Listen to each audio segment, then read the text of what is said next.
Hello and welcome to the North Brunswick Community Park here for this GMC quarterfinal matchup between your St. Joseph Falcons and the Spotswood Chargers. I'm Pinchak, joined by Jack Kemmler. And Jack, we saw a pretty solid win by St. Joe's in their last round matchup against Metuchen. It was a scary start. They were down 2-0 and then they come back 12-2 all the way, win by mercy rule in the fifth inning. What are you expecting today with a much improved Spotswood team compared to that Metuchen team? Yeah, I expect them to keep it moving. You know, they're on a 5-game win streak. The cylinders are all firing. The hitting has been its best all season, and a Spotswood team that is not much better than Metuchen, but is a better team, definitely more solid. I expect a good game here, but I do expect St. Joe's to win comfortably. Spotswood off to a nice start. Brecken DeAngelis, the junior. First pitch, first swing, first hit of the day for him, and he is on first base as he brings on the pitcher, Casey Comiskey, the Seton Hall commit. So a pitcher-pitcher matchup between the two right now. This one, wild pitch in the dirt, and DeAngelis is going to be able to take second base. Yeah, we Matt saw that. Freeman currently on the mound for the Falcons. Yeah, we saw that pitch right there from Matt Freeman. He's been a very good pitcher this year, arguably top 3 on this St. Joe's roster. Is just the one thing that's holding him back. He has 16 walks this year. That's 7 more than the next guy on this St. Joe's team. He really needs to limit his walks and get the control down. You saw right there that wild pitch to start off the game, so we hope he can get his control in. Comiskey, by far the best player on this Spotswood team. A 627 average, leads the team. 1558 OPS, leads the team. Pitch here by Freeman is going to be a ball. Yeah, craziest thing about Comiskey is that his brother is almost as good. Also committed to Seton Hall, has 3 homers on the year. That's team leading. First strike of the game for Matt Freeman. This is a big at-bat. How Comiskey plays this year, 11 doubles. Could already get in the first run in the first few minutes of this game. Swing and a miss there by Comiskey. 2-2 count.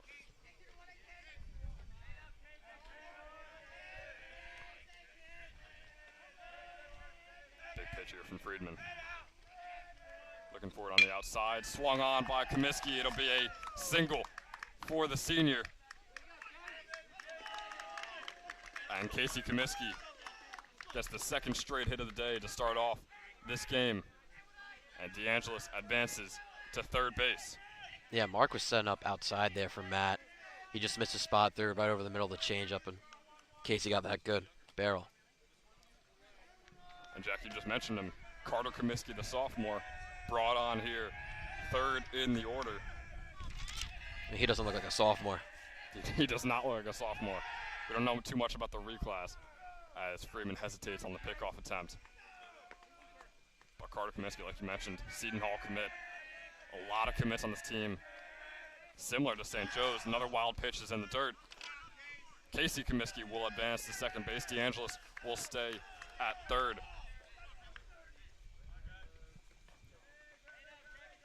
So now 2 runners in scorer's position for the Chargers.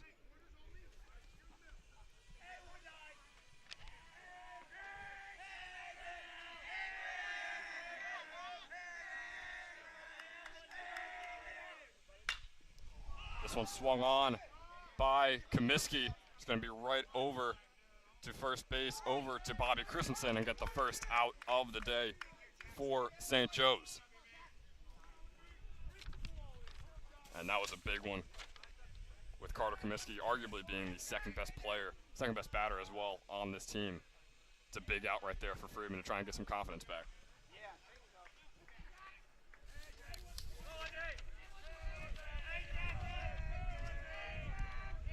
Now the senior, Jackson Walsh, the Felician commit, up at bat. First pitch is a strike for Freeman. Yeah, Walsh is a very good pitcher and also a very good defensively catcher, just not having his type of year right now, the 196 average.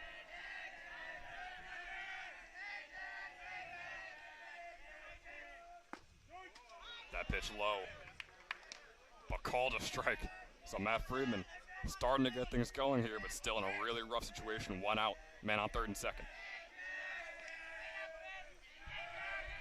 Here's the 0-2.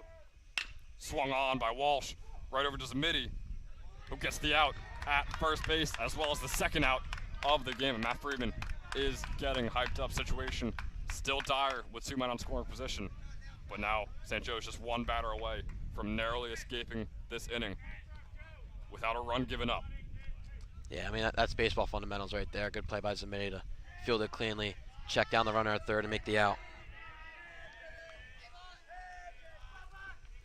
Now up at bat, the senior, Chris Botiglieri, a St. Elizabeth commit. Shout out to Jaden Hunter.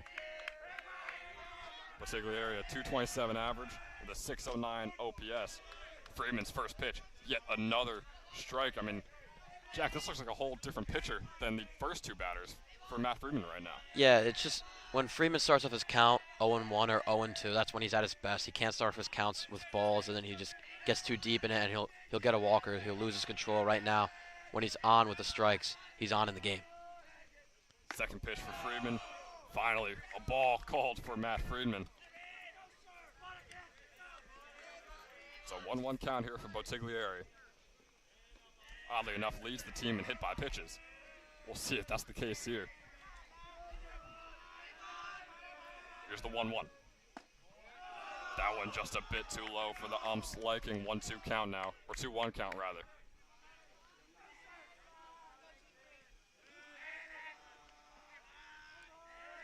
Yeah, this batter is very in on the play. I expect him to go high and in. This one swung on straight for the back of the gate. A 1-2 count.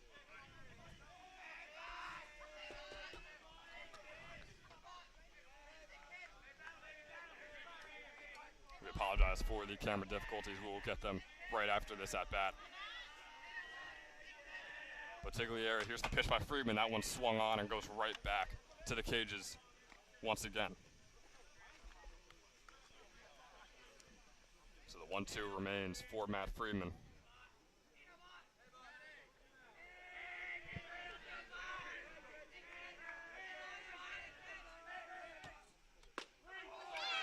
And there is the third out.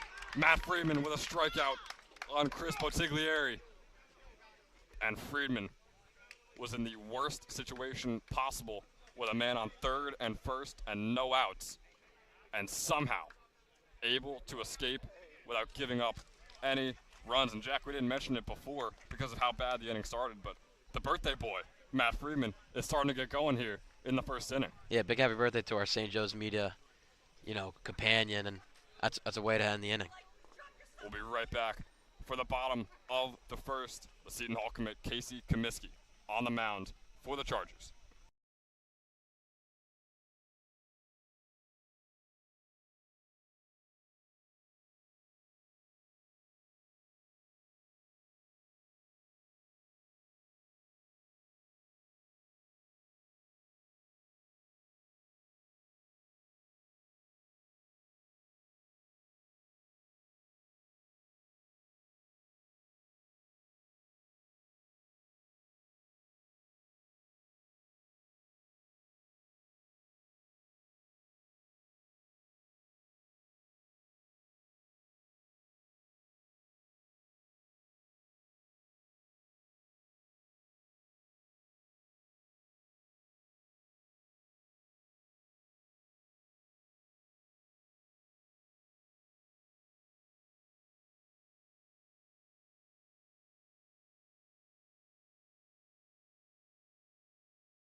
We are back here for the bottom of the first inning. Comiskey on the mound, Gialusi at the plate. Mark Gialusi gets things going here for the Falcons. A single right out to left field. So the exact same start for both teams. It was DeAngelis getting a single off the first pitch on the very first pitch of the game by Matt Freeman. Now the first pitch for Comiskey ends up with a single for Gialusi. And now he's bringing on Josiah Brown.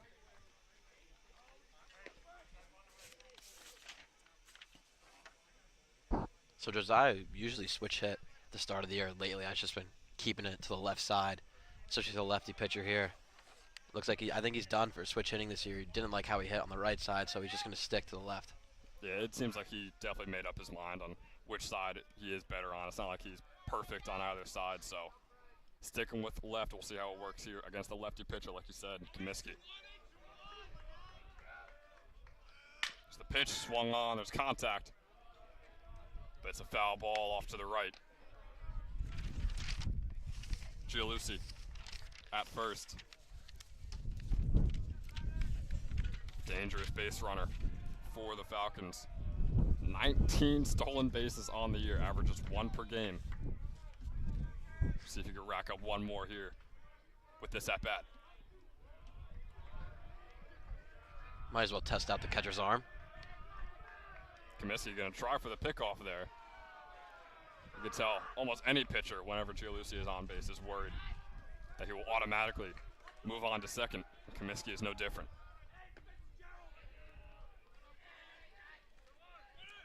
Pitches inside. There goes Gialusi. The throw is made. And Gialusi is safe. The 20th stolen base for the senior this year.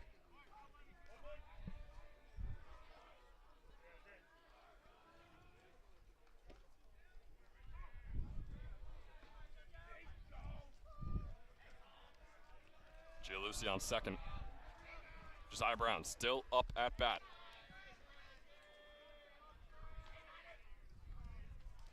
Swing and a miss there for Brown.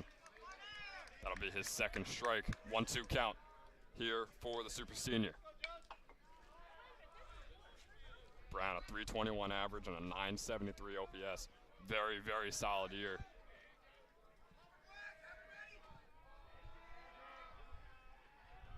Here's the 1-2 by Comiskey. Great pitch there. And getting the first strikeout of the game for Casey Comiskey. So Falcons faced with one out, Gialusi on second, and Robbie Carvelli up at the plate. Yeah, such a downward pitch that is from Casey. He's a lefty and throws from the high angle, so that pitch is always going to be very good, especially the fastball. Gialusi in scoring position. Carvelli leads the team in RBIs. See if St. Joe's can get the lead here with this at-bat. Swung on. That'll be a strike. It was a bit of a odd situation there. Not sure if he made contact, but it hit the catcher, and no one was able to find the ball for a few seconds. Nonetheless, a simple 0-1 count.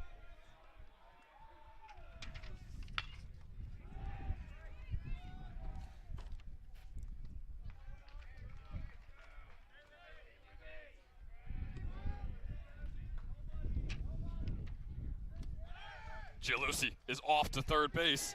Mark Gialusi is safe at third base, and Gialusi is off to home. Mark Gialusi, all by himself, getting all the way to home plate and racking in the first run of the game for St. Joe's. For anyone that is just joining us, Mark Gialusi hit a single, and no one else has gotten a hit or a walk in this game, and now Mark just scored the leading run for the Falcons. Yeah, I think that's the definition of an impactful player. Gets on base and then seals the rest. What a first run there for St. Joe's. What counted as an infield home run to me, because that's kind of what it felt like. Carvelli's still up at bat. Oh man, what a pitch there by Comiskey, knocking in another strike. 1-2 here for Carvelli. It's a nasty curveball from the left side. It almost moves like a slurve. That thing is very hard to hit. That one a wild pitch, knocking out the camera.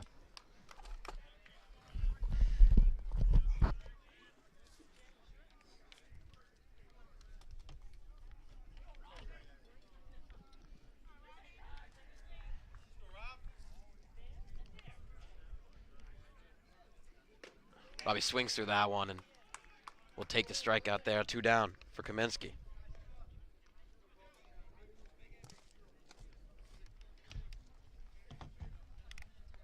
Joe Zamidi in the 4 spot coming up.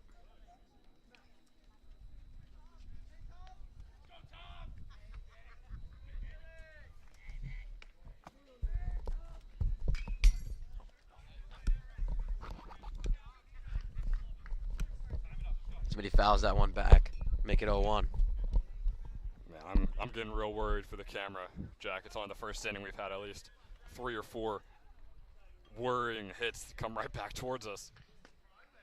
That pitch by Kaminsky is low. I got a feeling we're going to be adjusting that camera a lot today, Jack. Yeah, I feel like Kaminsky's maybe coming for us. You know, I've never really met this guy, but I feel like we got some beef with him. Swung on by Zamidi. It's a high one out to first base. And it will be caught. It's quite the impressive catch right there. As that'll end the first inning. St. Joe's, not in the most normal scenario, getting their first run only off of a single. That's all they got in the first inning, but nonetheless, Falcons lead 1-0. We'll be right back for the top of the second. Matt Freeman back on the mound.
Yeah. We are back for the top of the second inning. Mark Giulici goes all the bases by himself to get the first run in for St. Joe's. So Matt Freeman with a cushion in his second inning. A very clean inning from him in the first. So he does in the second. That one is fouled back. He'll start off this count 0-2. I'm going to completely disagree with you on that. I don't think it was a clean inning at all for Friedman. I think it was a very worrying and heart-racing inning, but he got out with no runs, so I guess clean in that aspect. That one's in there. Make it 1-2.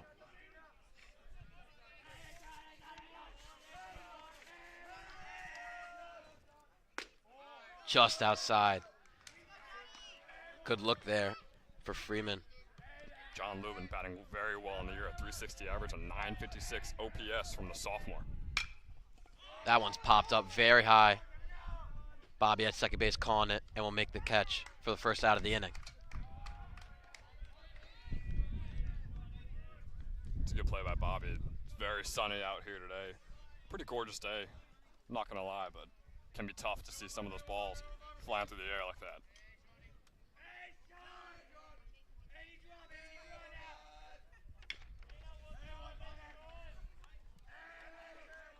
Sean Lennon now coming up to bat, second batter in the inning, and takes the first strike just outside.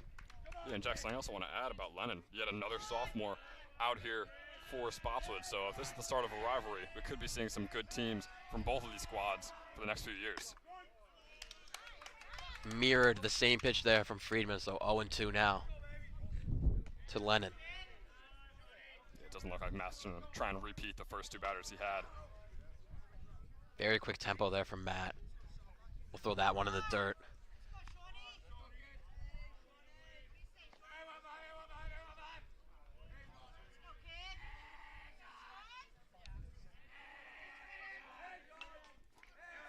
Freeman up to 25 pitches in this one. That one's fouled off out of the park. Keep it 1-2.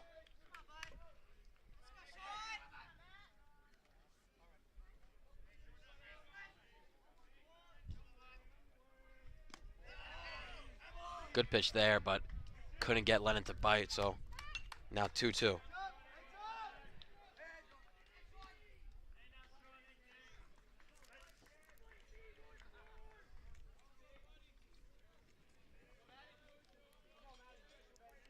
Yeah, Jack, we're going to have to find out if Matt drove to school today. Just turning 17 years old. Wonder if he skipped school to get that driver's license. Yeah, I mean, he is a sophomore, but he did reclass, so he does have that 17 rolling. That one's hit past Bobby Christensen for a man on first with 1 out.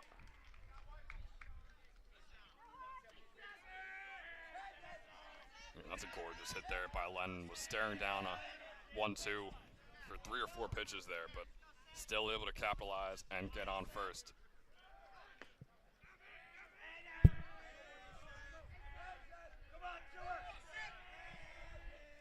So 4 hits today between both the teams, and every single one has hit the infield dirt.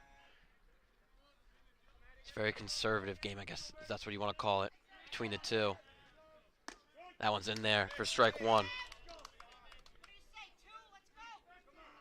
Yeah, after those first 2 batters of the game, it seems like Matt Freeman getting into the groove we usually see him in, where his first couple of pitches are gorgeous and usually strikes caught looking.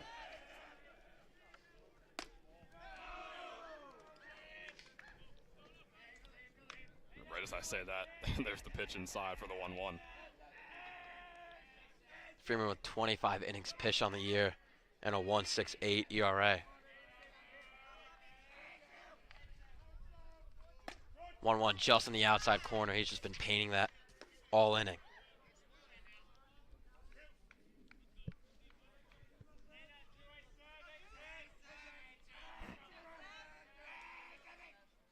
One-two was swung on a foul, tipped into Mark Giuliusi's glove for the second out of the inning. Yeah, Matt is really starting to turn things on here in the second inning as well as the second half of that first inning. You wonder how long he can keep it up before we reach the top of the order. He's had a rough time in the very first inning. 2 strikeouts today for Friedman. Starts off this count 1-0.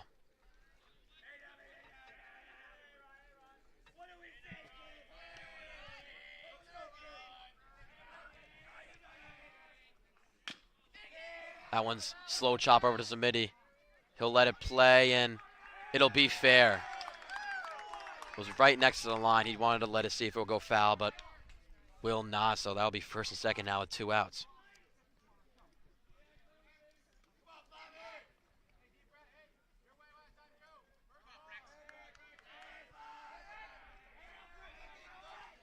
Freshman with the hit.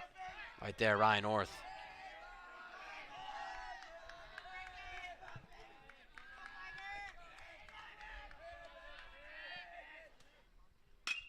That one's popped up very high. Christensen trailing back, and he'll make another catch, his 3rd of the day in 2 innings, but that'll be the end of the top of the second. Friedman again letting on 2 runners, but still ending with no runs. We'll see how St. Joe's does in the bottom of the second.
We are back for the bottom of the second inning. And that Tyler Delvecchio starts this one off with a lining hit. I was about to mention that he's been on fire lately. During the St. Joe's 5-game winning streak, he's batting .444 with a 1,200 OPS and starts it off hot right there with a single. Yeah, I'll be honest, with Delvecchio, what we're used to seeing is either a bomb or an out, but right there getting a solid single, so good on Delvecchio there, getting on base. Yeah, wasn't having the year he wanted to in the start, but as of lately has been playing like he should be. Now Makasuda up, takes the first ball.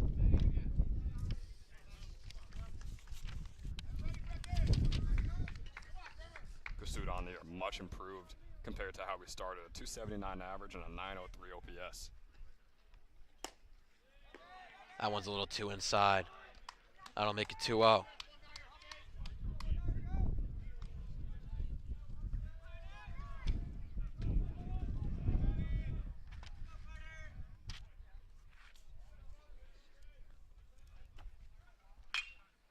That one's fouled off. Make it 2-1 and Man, that was a great look for Kasuda. You're not going to see a bunch of those from Comiskey here today. yeah, one thing to mention is North Brunswick Community Park is definitely one of the smaller fields in the GMC, so Kasuda with a team leading 2 homers could see a threat here right now for Spotswood. Yeah, last time St. Joe's played here was against North Brunswick, and we saw 2 home runs from that game. So I would honestly be surprised if we didn't see a home run here today in 7 innings. Yeah, 2 homers from a person we do not say. That is true. Oh, 3 homers overall then, and 2 homers from, I guess, the he who shall not be named from North Brunswick. It's actually a bad omen, you know? Don't want to bring any bad mojo here for the Falcons.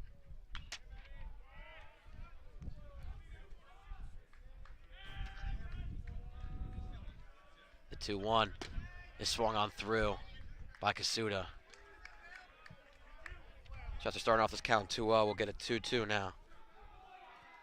And talk about homers, Kasuda, currently tied for leading the team, has 2 on the year.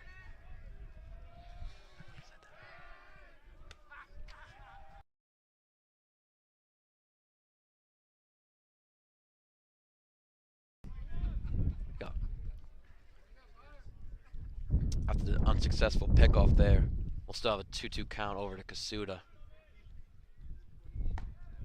Curveball, just a little too low.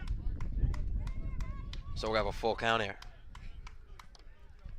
Yeah, and Jack, I don't think you knew, but Kasuda currently has 2 homers on the year. I don't know if you said that before, but I think you should know Kasuda has 2 homers on the year.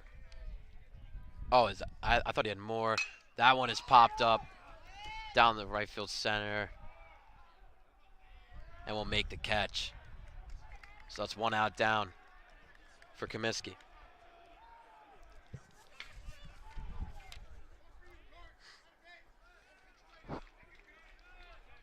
It's going to bring on I would say, the most improved player for St. Joe's so far this year compared to last year. Christian Escona got a 356 average and 930 OPS, which is, I hope this isn't a diss to him, but way better than how he performed in the 2022 season. But I think you forgot to forget the 5 hit by pitches, the team leading. Yeah, it does team. Getting on base, that's all we care about. I have never been hit by a pitch, especially from Casey Comiskey, but I imagine some of these guys just want to get on base. The 1-0 is in the dirt. Comiskey starting off his count again, 2-0. Will Ramsey on deck, playing right field for St. Joe's.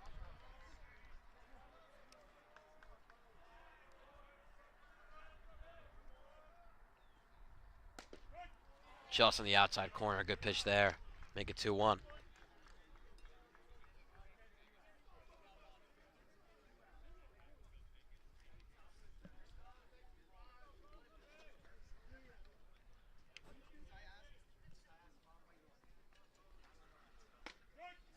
Another good pitch there. Has us kind of look and makes it 2-0. Oh, 2-2, sorry. And I was just about to mention that Comiskey looks like he might be starting to lose it a little bit, but after those 2 pitches, looks like he's right back into his rhythm.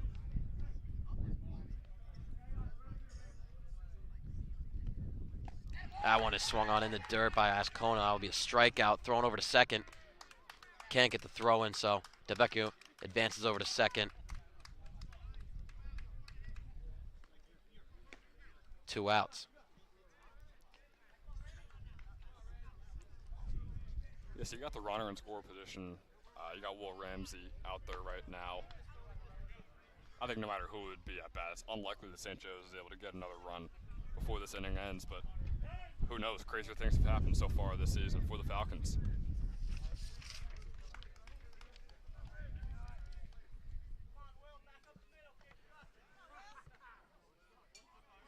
So Will Ramsey in the 8 spot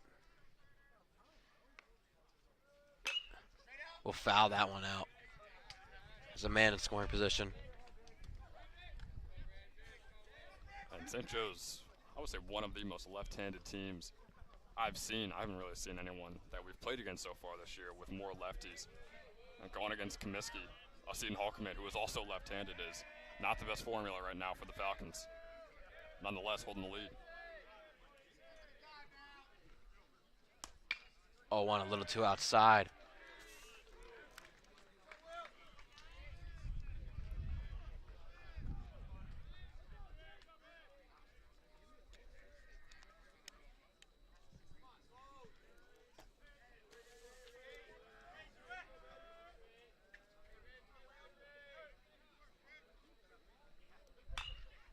One is fouled off. I'll make it 1-2. So, Ben, I think that arises the question. I think everybody was sinking it. What do you think about that GMC, logo right there behind the home plate? Man, the M and the C are pristine. I gotta say that. Does the G look like a 6? Yes, but I mean, you're asking too much there. Whoever did that, awesome job on the M and the C. I think it looks perfect. No, that's a really great job there. The G looks amazing. That one is hit very hard down the right field line. And it's out of here! Will Ramsey puts St. Joe's up 3-0. His first homer on the year. And Jack, I always make fun of you. Every inning I do play-by-play. St. Joe's is always scoring runs, and they seem to never do that when you're on play-by-play. But there you go, a 2-run homer by Ramsey for you.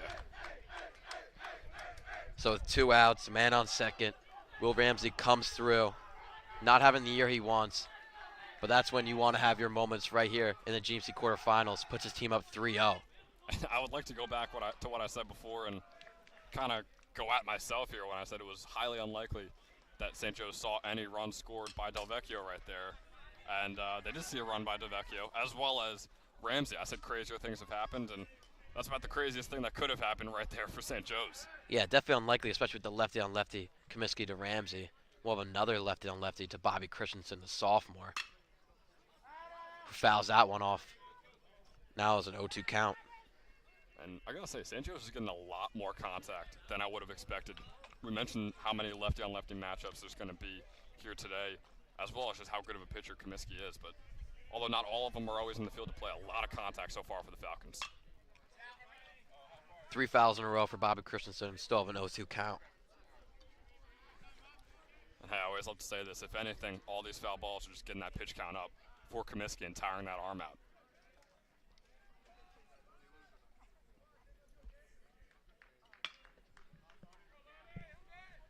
Comiskey at 32 pitches today. Here's his 33rd. And it swung on and missed. Sorry, foul tipped. So still 0-2.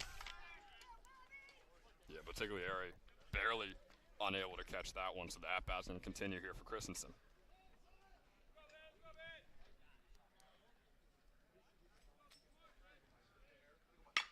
That one's hit very high. Over to right field, drifting back. And won't make the catch. Bobby Christensen rounding second and will stay there for a standing double. And there's Bobby breaking the door down with the celebration. It looks like he's going to be coming off for a pinch runner here. No, he's giving his gloves to the first base coach. I was going to say, it seemed a little weird. So I think Bobby is a very good base runner. Yeah, last year when I played JV, I wouldn't play that much. And when I didn't play, I would be first base coach, so I was always in that position where you had to grab his gloves. And were you good at that, Jack?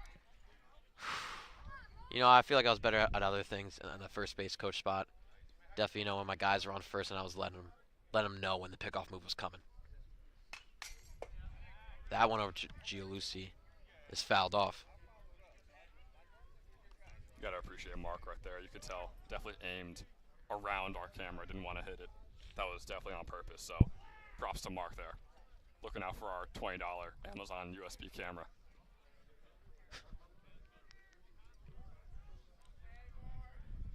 Ben, don't think I'm gonna let that slide. That voice crack again. Man, they keep coming back to haunt me. I don't know how, but it seems like I'm going through puberty again. So, I mean, usually you hit puberty before going into high school. It looks like you're hitting puberty before you go into college. again too. And so, I mean, I don't know what I'm gonna sound like after this is all over and done with, but I'm scared. I'm not gonna lie. I'm terrified of what the outcome might be.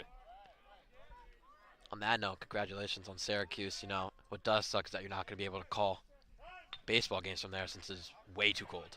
Yeah, no baseball team at all in Syracuse. No hockey team either, which to me still makes absolutely zero sense because it is always -5 degrees out. But hey, what are you gonna do? You win some, you lose some.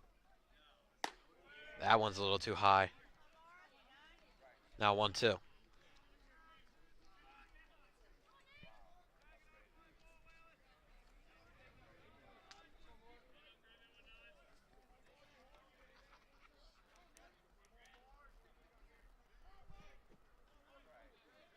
1-2's in the dirt.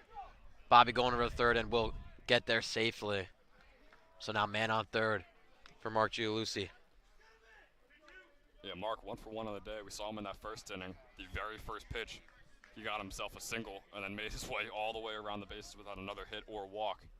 Now he's got Bobby Christensen on third base, but he does have the 2 outs. So Jack Kemmler Statcast does report this is about a 70% chance Mark gets a hit here in the RBI. And look at that. The Statcast is totally true. Mark gets the 4th run in for St. Joe's. Yeah, who said anything about a broadcaster's curse? I thought you just jinxed the entire game right there for St. Joe's. Jack, look at that. They're racking up the runs for you here with play-by-play. Yeah, this is a great sight to see. I'm smiling ear to ear right now. It's very, very unheard of. Might just have to keep you on play-by-play for the rest of the game. Man, St. Joe's is turning it up this inning. Their 3rd run of the inning. And they have a man on first who just went around the bases completely by himself. We'll see if we can see that once again here. Josiah Brown, who's 0 for 1, grounds out over to second base. He'll field it cleanly and get the 3rd out of the inning. So after a Will Ramsey homer and a Mark Gianluigi single, St. Joe's now leads 4-0, and we'll see you at the top of the 3rd.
We are back here for the top of the third inning. Falcons, after an incredible 3-run second inning, are up 4-0 here. And to start it off, Casey Comiskey, the pitcher, out there getting another single there on the very first pitch. And something else going on here for the Falcons. Matt Freeman no longer on the mound, didn't allow any runs in his first 2 innings. So you wonder what the storyline is there, but Mike DeSilva, the senior, the Siena commit, is out there for the first time on a St. Joe's media broadcast. It'll be fun to see how he performs. Yeah, has pitched very well in the games we haven't seen. He has 5 2/3 pitch, 10 strikeouts, and 1 earned run. So hopefully he keeps up that good start to the season. Got the Comiskey duo up here. Casey on first, Carter rather, up at bat. Catch is made at center field to get the first out of the inning. Robbie Carvelli making the diving catch.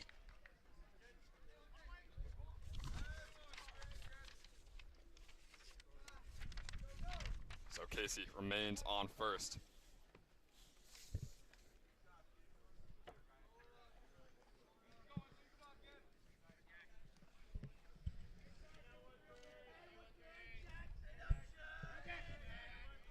Jackson Walsh up at the plate. Pitch by DeSilva. Really getting things going early on here. Strike.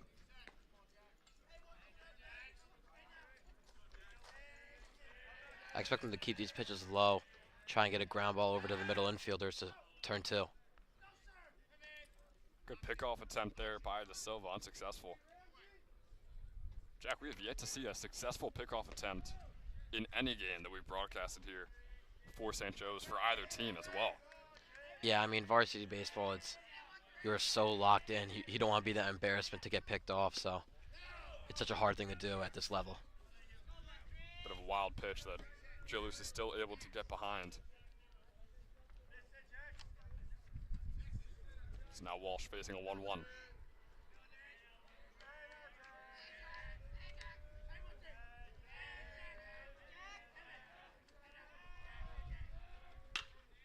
Swung on, it's a fly ball. Headed over into the field of the Monroe game versus South Brunswick right behind us. Winner of that will likely play North Brunswick or Edison. We'll see what happens in that quarterfinal matchup. And for anyone wondering, the winner of this game will play the winner of South Plainfield versus Old Bridge, who play on this field right after we're done here. The pickoff attempt from DeSilva got out of the glove of Del Vecchio, but Comiskey doesn't advance to second. Yeah, if this game stays true, St. Joe's keeps their lead and wins it, a game for South Plainfield or Old Bridge will be very hard to get to the finals. St. Joe's split the series against both of them this season. Oh, the curveball a bit too low there by DeSilva. I mean, that was an amazing pitch. And that was in the plate. I'm kind of disgusted that was not called a strike. Tell us how you really feel, Jack. I just feel it should have been in there. Pitch by DeSilva, that one's going to be a bit outside. 2-2 now.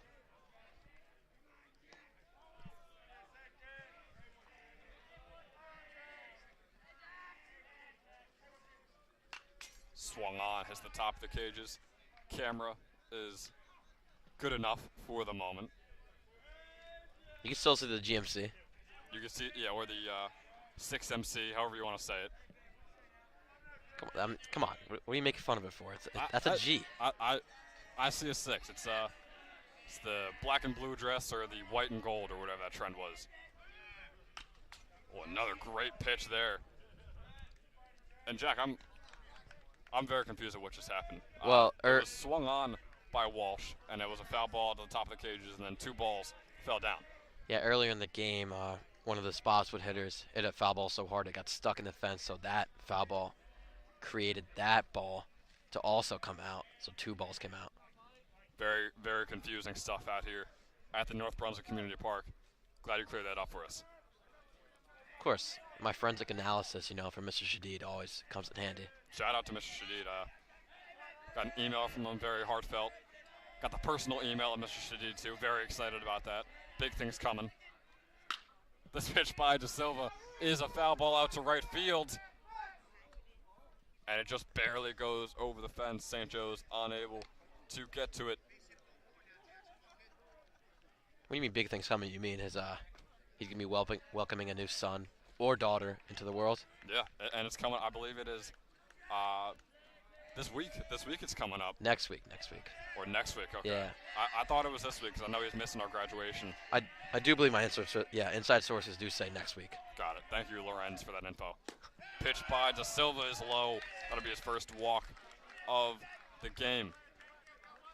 So 3 batters for De Silva and 2 men on base now. Chris Bottiglieri, the catcher, up at the plate. Like I said before, he loves to crowd the plate. It's a righty on righty matchup. We'll see how it works for him.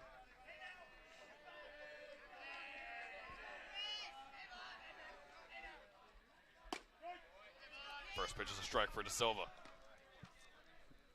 The 2-seam off to the right.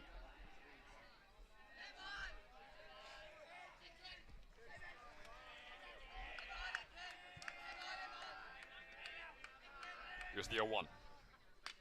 Swung on, goes right into the fence. Right there. Camera's a bit slanted. It's doable for any of our viewers. Just tilt your head to the right, and you'll make do. Man, these fences are brutal. I mean, that ball went straight into the fence. I'm worried for our friend Lorenz over there. One of these balls is going to go straight through, and we might have another concussion on our hands, Jack. I'm worried for our viewers. They're going to get some neck spasms from this. Tilt your phone. Pitch by De Silva is a bit too low. Man on first and second. After this at bat, don't worry. You won't have to tilt your neck anymore and get a strain. We'll fix that camera up for you.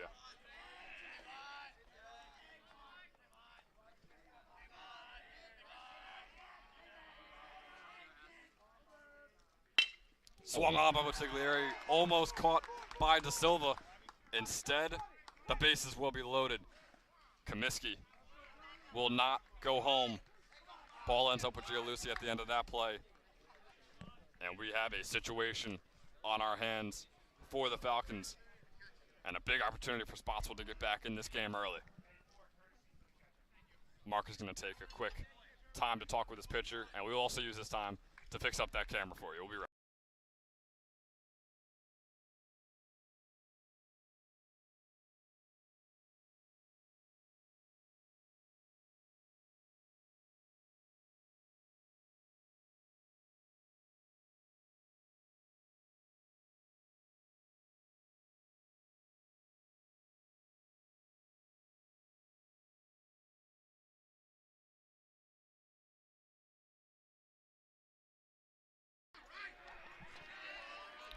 We are back here after the time that Gianluci took to talk with his pitcher.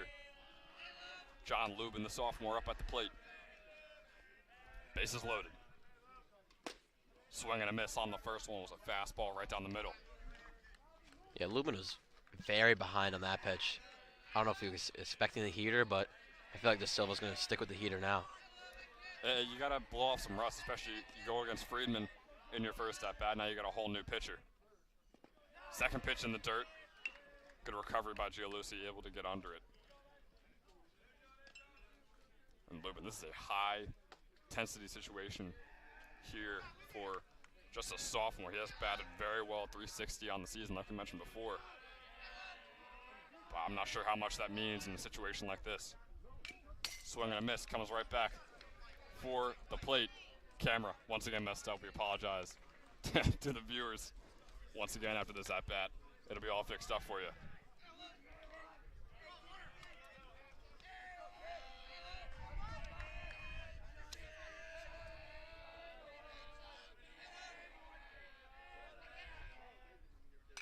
No. Another foul ball coming right back towards us. That hit the pole this time, not the fence, so we're still good with the camera. I mean, that was about an inch away from the camera.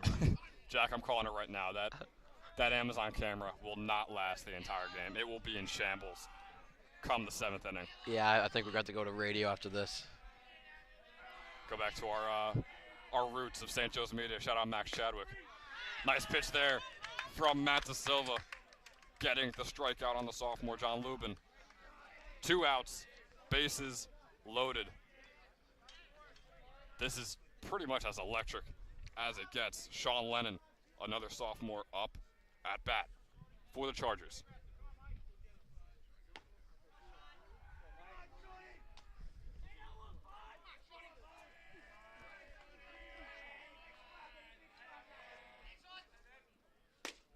First pitch is outside by Da Silva.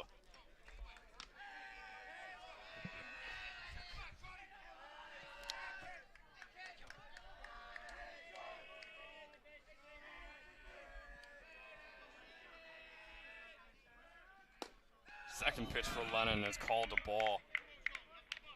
Yeah. Possibly debatable there. Just like go up there and be very gentle and just remove it. So it's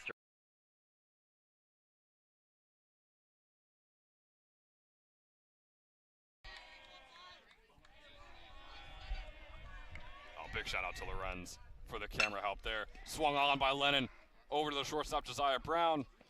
And just like that, St. Joe's gets out of a brutal situation similar to the one they were in the first inning. But the Falcons able to close it out. And that's going to do it for the top of the 3rd inning. We'll be right back for the bottom of the 3rd to see if St. Joe's can replicate that 2nd inning.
We are back here for the bottom of the 3rd inning.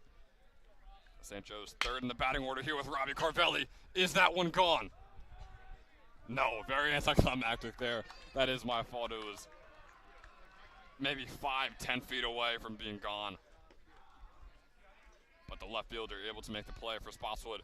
First pitch, first out there for the Chargers. And that'll bring on Joe Zamidi, the junior.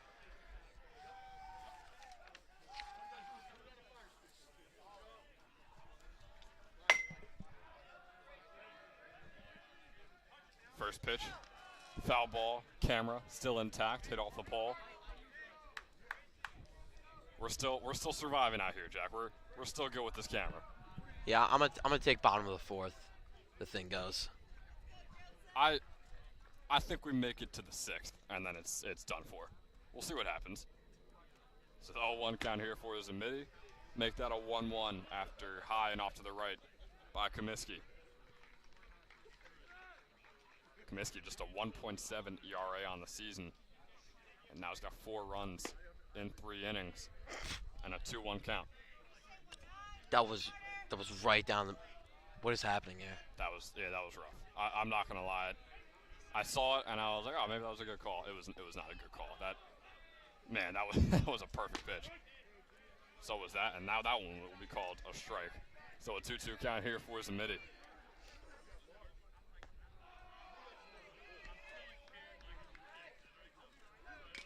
Swing and a miss, foul ball off and to the right. Bit of a tilt in the camera. Will survive for now. So the 2-2 remains for the junior.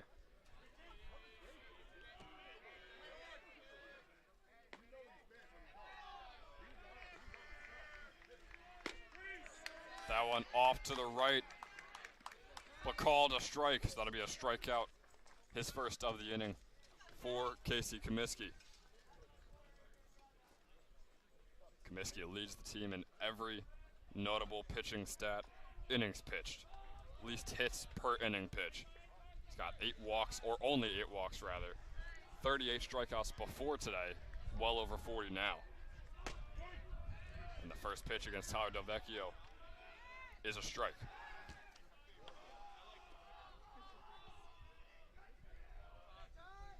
Delvecchio 1 for 1 on the day. Second pitch, swing and a miss for Delvecchio, swinging for the fences there.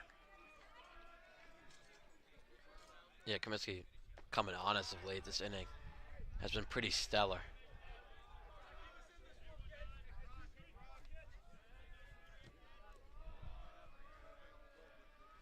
That pitch way too high.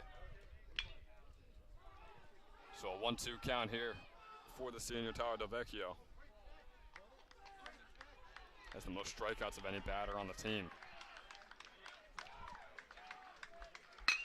And this one swung on to left center field. And it's in play. That'll be a double for Tyler Delvecchio.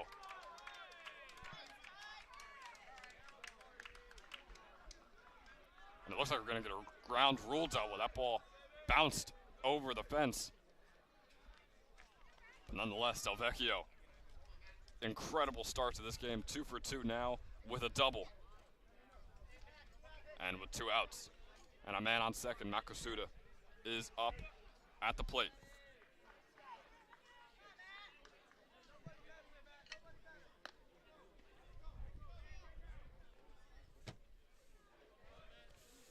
Kosuda looking to get on base for the first time today.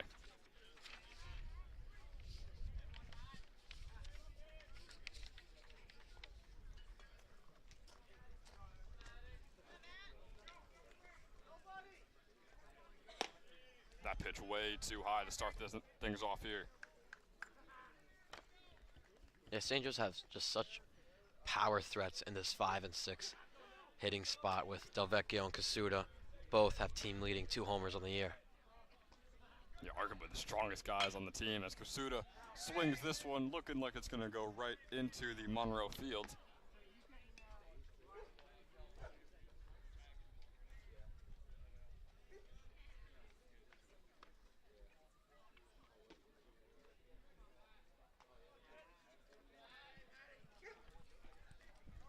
So after that foul ball, here is the pitch by Comiskey. In the dirt, good recovery there by Bottiglieri. 2-1 count here for the junior with Delvecchio on second and 2 outs on the board.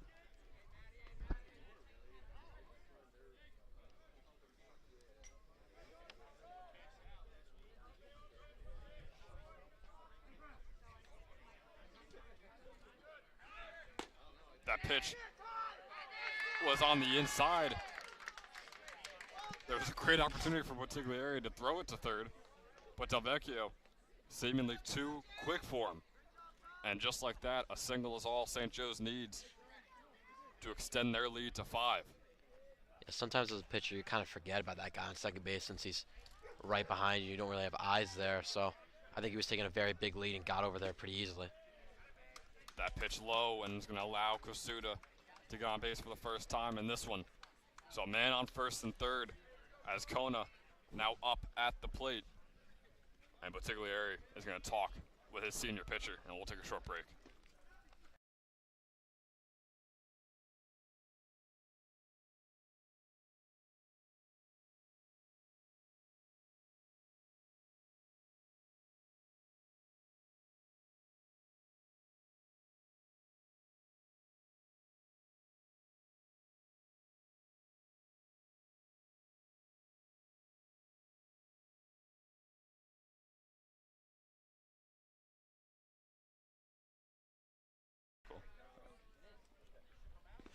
So as Kona up at the plate, wild pitch on the first one, and Kasuda is able to go to second.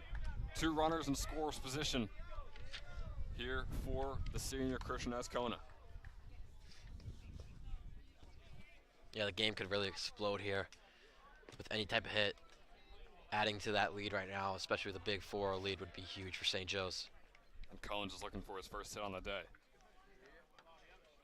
That pitch outside, 2-0 to start this one.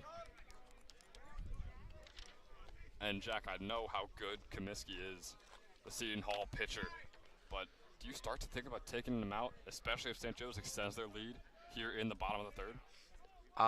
Yeah, I think so. I mean, I don't know how good Spotswood's bullpen is, but I do believe that you just got to get a fresh arm in there. And right now, St. Joe's is just on Comiskey as of right now.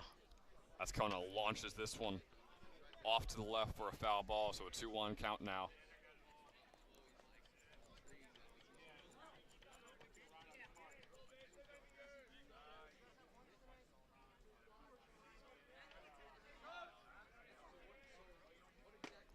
Oh man, close pitch to Kona right there. Leads the team in hit by pitches. We mentioned it before. Could have gotten his 6th right there, dodged out of the way of it. So a 3-1 count now for Kona. It's a useful stat. It's a very useful stat. If you lead the team, I'm going to put you down on the sheet. That's how it works. That one swung on by Kona. Jack, I'll use your hitter and baseball knowledge above mine right here. Would that have been a ball and a walk right there for Cones? Yeah, it definitely would have been. That was above the letters that you would say on the jersey, so hard time to swing right there, but we are going to pull out the Jack Kumler StatCast here. I do believe to get a 2 RBI single or double, we're at about a 38% chance. All right, 38%. We saw last time with a 70% chance it worked. St. Joe's got the run in. We'll see if they can convert on this 38% chance. Cones with a full count. Swing and a miss there for Christian Kona. Great job by Casey Comiskey, able to get out of this inning, not allowing any runs. It's a rough situation. Spotswood is still in a rough situation, but they didn't make a bad thing worse. So at the end of 3, St. Joe's leads 4-0. And Mike DeSilva back on the mound for the Falcons when we come back for the top of the 4th.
We welcome you back for the top of the 4th inning. St. Joe's still leading 4-0. And Mike DeSilva still on the mound. Starts off his count 1-0.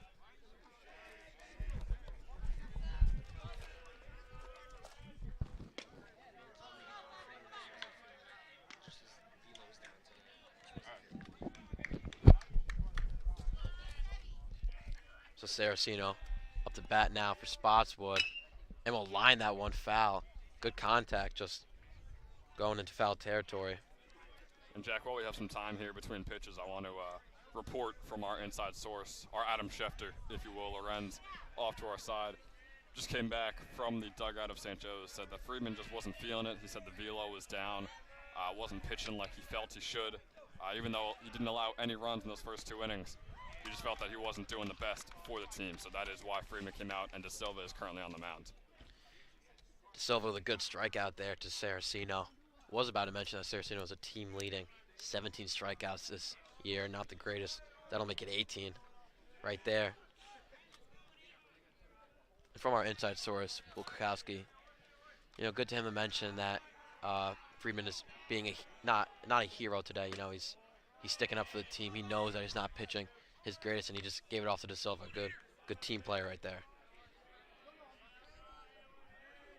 I believe that also means that Freeman will be available for some later games as well for the Falcons.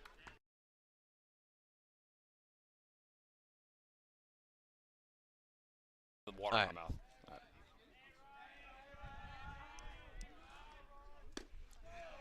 All right. 1-1.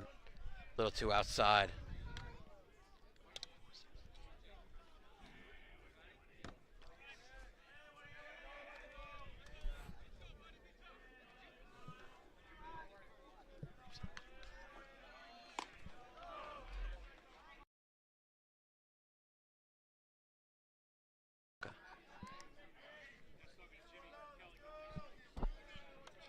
So Ryan North will look at that one. 3-1 now. That's in there. That'll make it a full count to Orth.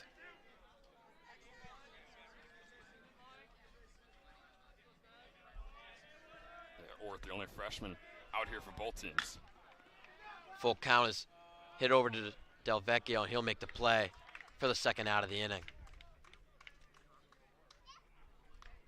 St. Joe's defensively have been on point all game today. It's looking very likely that they're going to head into the 5th inning without allowing a single run. So props to Freeman in those first couple innings, props to De Silva for these last couple, and also for the fielding job by all 9 guys out there. St. Joe's is really showing out today on both sides of the ball. De Silva starts off his count with a very good curveball. Now 0-1.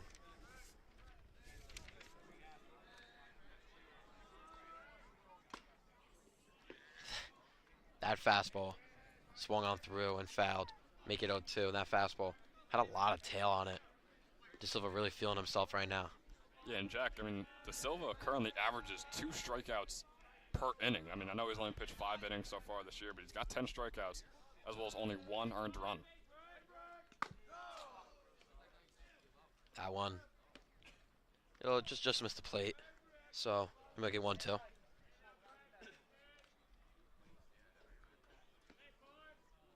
We're back at the top of the order here for Spotswood.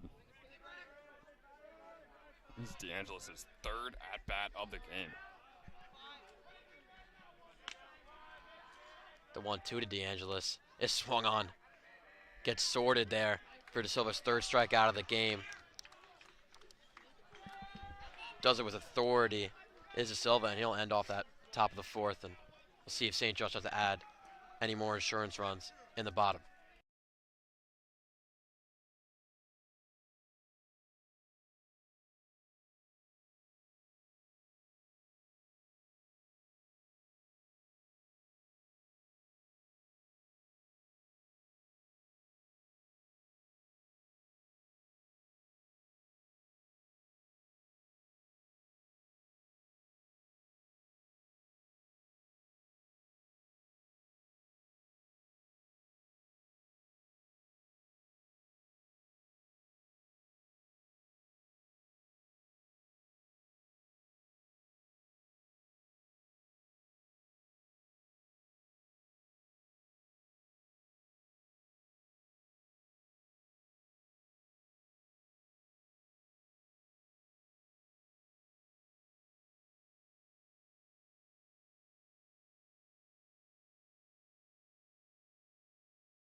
Jack, are we good? We welcome you back for the bottom of the fourth inning.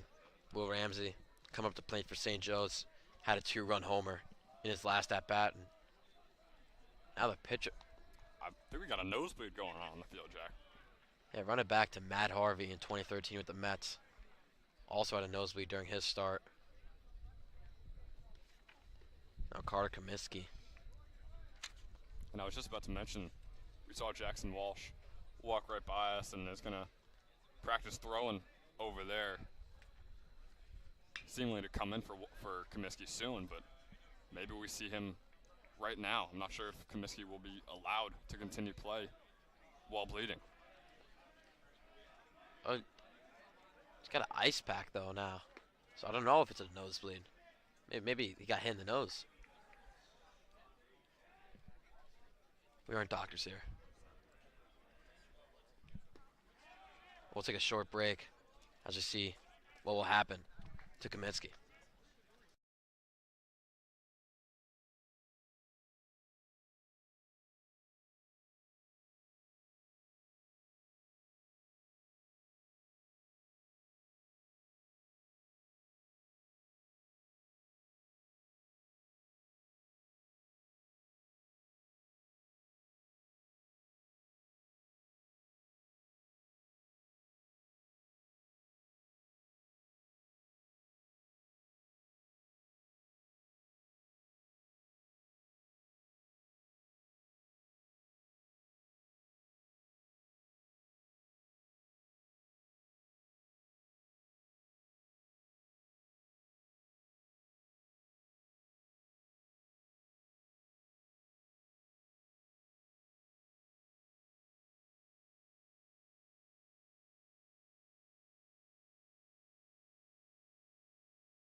So, back again for the bottom of the fourth.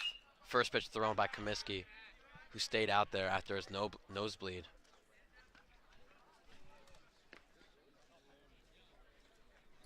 Yeah, I think regardless, we are going to be seeing Jackson Walsh come in eventually for Spotswood. Just a matter of how soon. That pitch was a little outside, so 1-1 to Ramsey.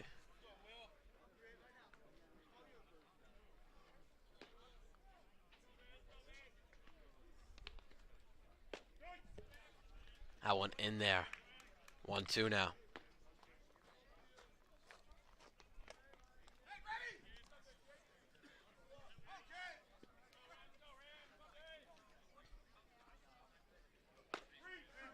Paints the outside corner to start off the inning with a strikeout right off a nosebleed. And Jack, just got confirmation. Jackson Walsh has pitched over 20 innings so far this year and has 0 earned runs across all 20 innings. So maybe not that bad of a situation. Only 9 hits across 20 innings as well. Yeah, could be seeing an even better pitcher than Comiskey coming in. As Comiskey starts off this count to Bobby Christensen, 0-1. Bobby 1 for 1 on the day. And that one is lined to left center and will get down for a single. Bobby 2 for 2 on the day with Mark Giuliuzzi coming up. And man, the growth we've seen from Bobby throughout the season, and he's really starting to hit the pinnacle of his progression here in the postseason, which is just absolute perfection for St. Joe's. Bobby Christensen really starting to get going here in the season at the perfect time. So Bobby bombs on first base. Now Mark Giuliuzzi coming up. Mark will take the first strike. The most fascinating thing about Mark to me, Ben, is that he only has 1 strikeout on the year.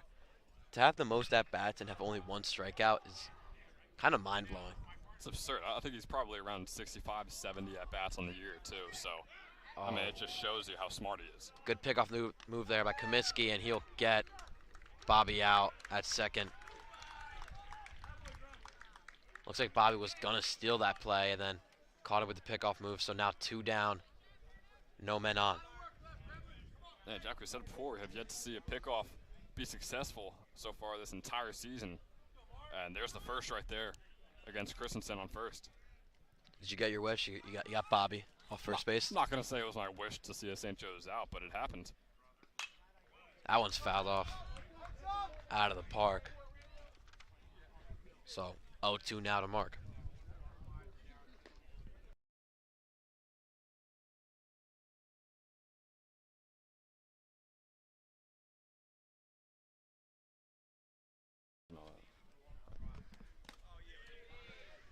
That one is in the dirt. Now 1-2 to Mark. Sorry for the length of this game. We have barely been through 4 innings. Hour and 20 has been the length of this game right now. Hopefully this will speed up, and that one's popped up very high to center field. And he'll make the catch for the third out of the inning. Clean fourth inning out of Carter Kaminsky. Mike DeSilva still on the mound. We'll see you at the top of the 5th.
We are back here for the top of the 5th inning, and Casey Comiskey goes from the mound to the plate and is getting things started off hot here for Spotswood. A quick single on his very first at-bat, the 2nd time in a row he's done that. So quickly here as he brings on his little brother Carter. We've seen the situation, I think, about 3 times today where Casey's on first and Carter is up at the plate.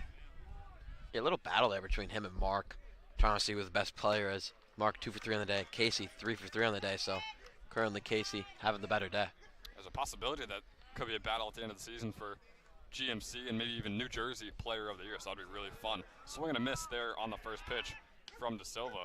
Good pickoff attempt from DeSilva. It was close there, but Casey's still safe on first. 0-1 here for the sophomore Carter Comiskey. Very, very young team Spotswood has. Swung on off to left field. It's fair. And it's going further than I expected, but it's still an out. Caught by Matt Kosuda. And Jack, maybe this is just my lack of baseball experience, but based on how that one came off the bat, did you really expect it to go almost all the way to the fences?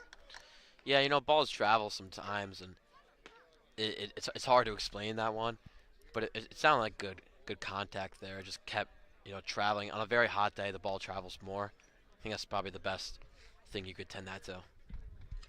Jackson Walsh up at bat now, could possibly be on the mound in the 6th inning. This one swung on over to Christensen. He can't make the play at second. So one out. And a man on first and second here for Spotswood. And if it seems like there's any time to get back in this game, this fifth inning might be their best chance as Gialusi and Coach Murray are going to head out there to talk to De Silva. I doubt we see a pitching change, but you never know. We'll be right back. Take a short break.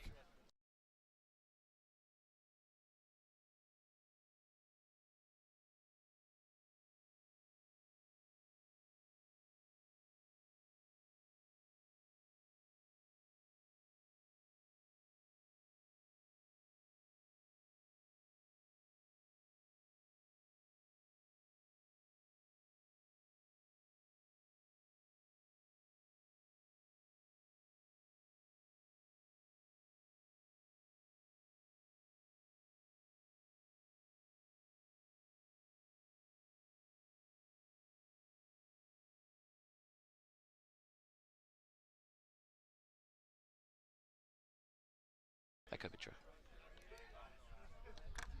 So we are back, short break. De Silva's still on the mound. I think everyone expected that. Man on first and second, one out here as Bottiglieri is up at bat. First pitch is a good one. And man, that was just a lapse of judgment there from Gialusi, for being honest. That was a fastball right down the middle. It was a good strike. And Gialusi just went in and out of his glove. So now Casey Comiskey on third, while his little brother Carter remains on first.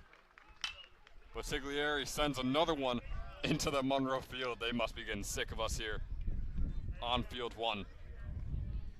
Yeah, on that pass pitch, it could have been that De Silva and Mark got crossed up on their signs. Maybe Mark was thinking he was on a different pitch. That could, show why he dropped that ball. This one high for the first ball of the at-bat. 1-2 count now for the senior Bottiglieri.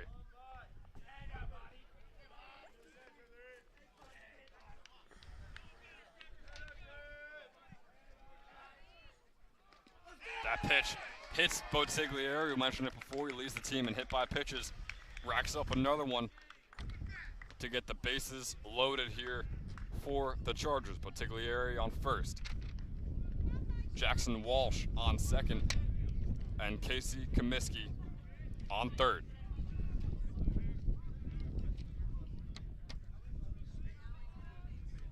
And we'll get the pinch runner of Will Buchanan for Bottiglieri. Buchanan has 5 stolen bases on the year. Gets a lot of at-bats as well, often when he's pitching, but none here today. John Lubin, the sophomore, at the plate.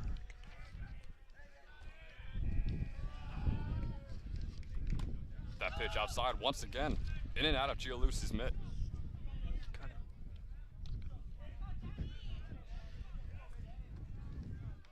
So a 1-0 count here for Lubin. And Jackerman, I'm going to ask you again, do you really think that it was a miscommunication once again, or is something going on with Mark here? I got to believe it's a miscommunication. They haven't played much together.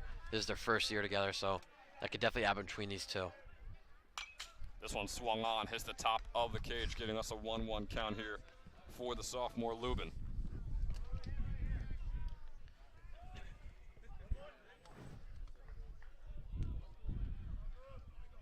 John Lubin, 0 for 2 on the day.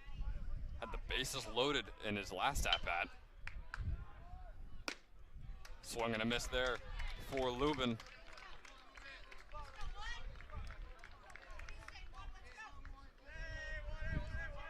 Now with a 1-2.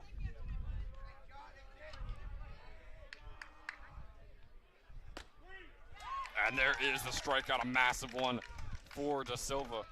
It's about the only out he could afford right there. Any type of contact causing an out would have likely been a sacrifice fly, driving in a run for the Chargers. But right there, St. Joe's is a batter away from escaping this bases loaded situation, and Spotswood could be a batter away from tying this game up.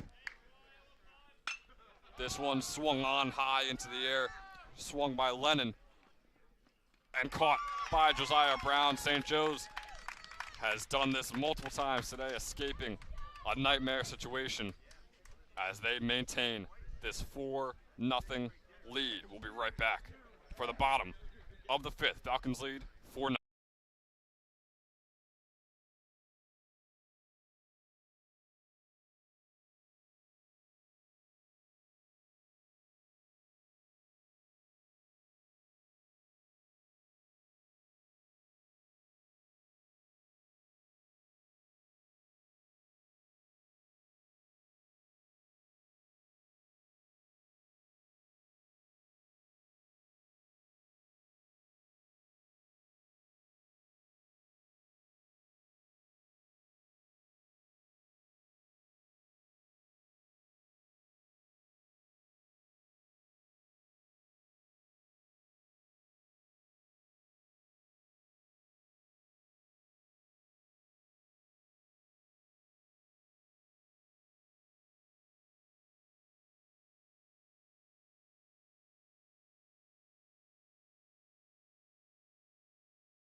Okay.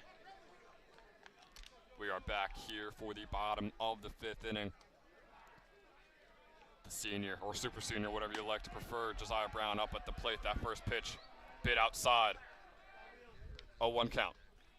Jackson Walsh still warming up for Spotswood, so it feels like this might be Comiskey's last inning. Second pitch is going to be another strike for Josiah Brown. We always mention it. One of the best eyes on the team, but an 0-2 count to start off.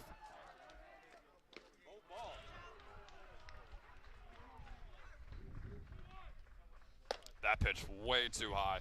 Finally, a ball in favor of Brown.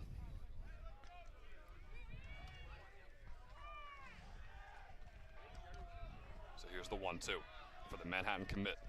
Swung on and off to the right. Nice contact.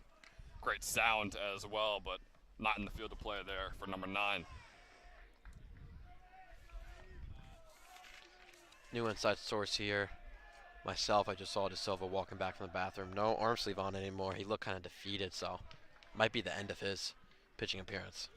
Yeah, you wonder if Coach Murray is kind of going with the play where he wants to use Friedman and De Silva later on in this GMC tournament, so just take him out early even though they've pitched incredibly well. That pitch by Comiskey starts off the inning with a strikeout against Josiah Brown, who is now 0 for 3 on the day. And he'll bring on another senior, Robbie Carvelli. Carvelli also 0 for 2 on the day. So it goes to the top of the order, Mark Gialusi, who's having a average day, if you want to call it that, but still a very good day, of course. But then the 2-3 haven't stepped up a ton. First pitch for Carvelli, swing and a miss.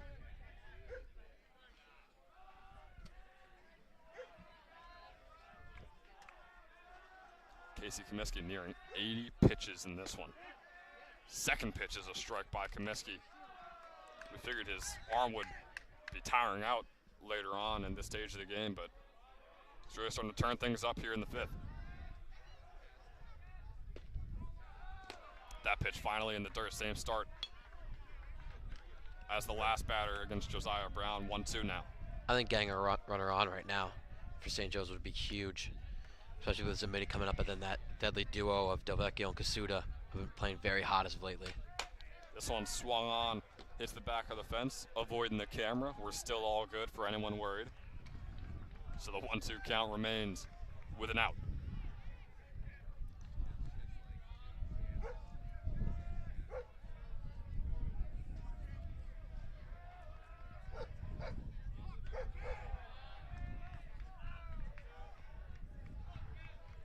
The 1-2 swung on by Carvelli. It's going back. Is we going back into the Monroe game? No, we'll stop short. So a foul ball, keeping the 1-2 count, getting the pitch count up for Comiskey. And Jack, I mean, you wonder if, let's say Spotswood somehow comes back in this game, no broadcaster curse, but you're not going to be able to have Casey Comiskey against likely Oldbridge in the next round. Yeah, I mean, that would really suck against Oldbridge or South Plainfield, but they do also have Carter Comiskey, the brother, who is very good as well. Carvelli with the 2-2 now. This one swung on. It's a weird blooper on the infield. Second baseman unable to make the play. Orth couldn't get the throw in time, so Carvelli, in a very odd and unconventional way, getting on base for the first time here today.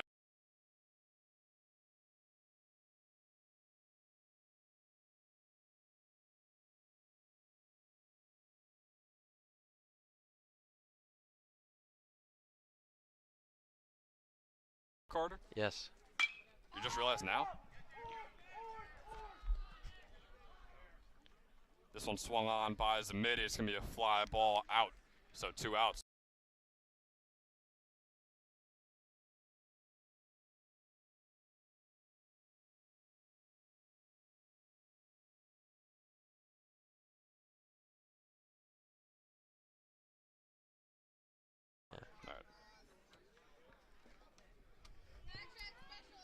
Now the power hitter on for St. Joe's, Tyler Del Vecchio.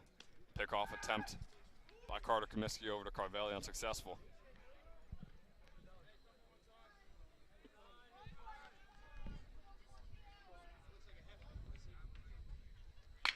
Swung on Del Vecchio with a foul ball off to the left.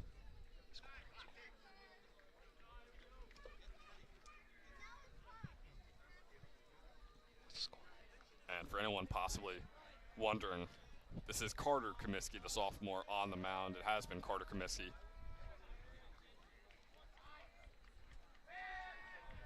And Carter once again with the pickoff attempt against Carvelli, and once again unsuccessful.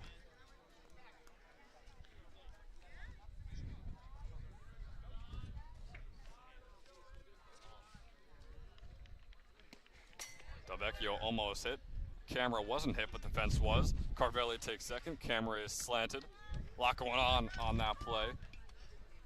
So 2 outs with a 1-1 count, although we're 4 or 5 pitches in. Yeah, man, in scoring position, Del Vecchio 2 for 2 on the day, so big scoring chance here for the Falcons. Carvelli is going for third and able to make it there, but Tiglieri never even tried him. So now a single, a base hit is all they need.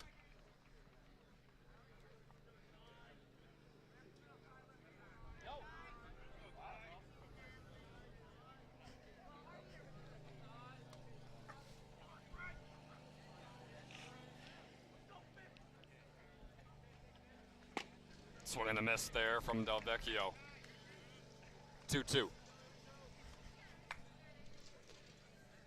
So 2-2 with 2 outs.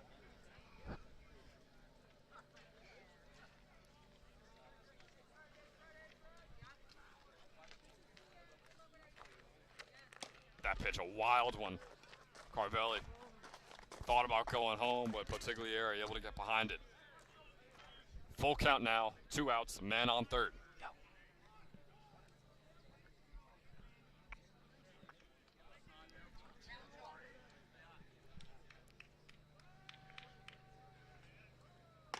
That one high, Del Vecchio will take first. And that'll bring on Matt Kosuda up at bat.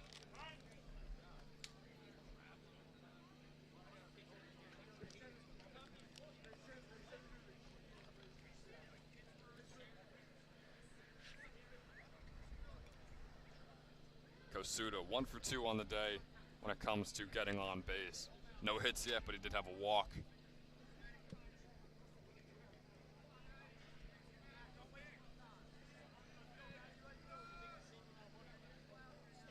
Aiden Jameson coming in for Delvecchio on first base.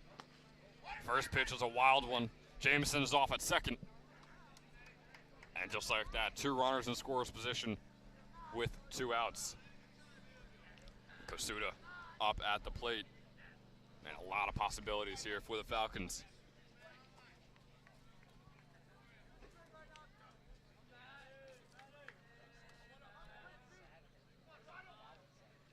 This one swung on by Kosuda.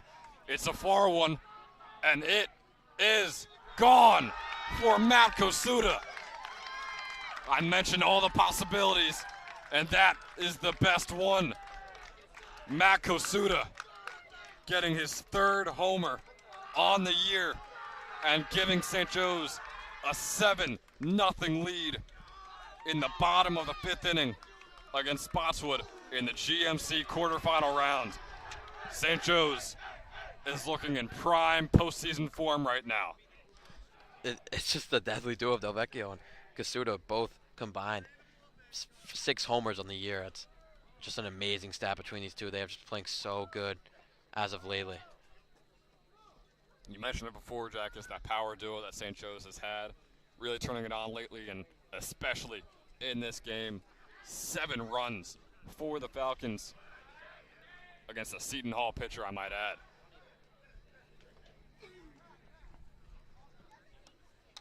So Christian Escona up at the plate. Could keep the momentum going, but man, it's going to be very difficult for him to do so. 2 outs, no men on base. But in terms of energy, it is all in the Falcons' favor. First pitch high and way inside. So a 1-0 here for the senior.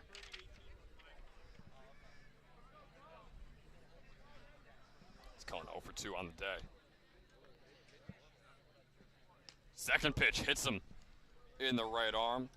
Looks like he's able to shake it off. Might have even hit the padding that he is wearing. So Escona gets on first. And the man who hit the first home run of the game for St. Joe's is up at bat. But also, Glenn Fredericks going to head out there and talk to his pitcher and take off his pitcher, Carter Comiskey, as Jackson Walsh will check on. We'll take a short break as Walsh gets some pitches in. We'll be right back.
We are back live here.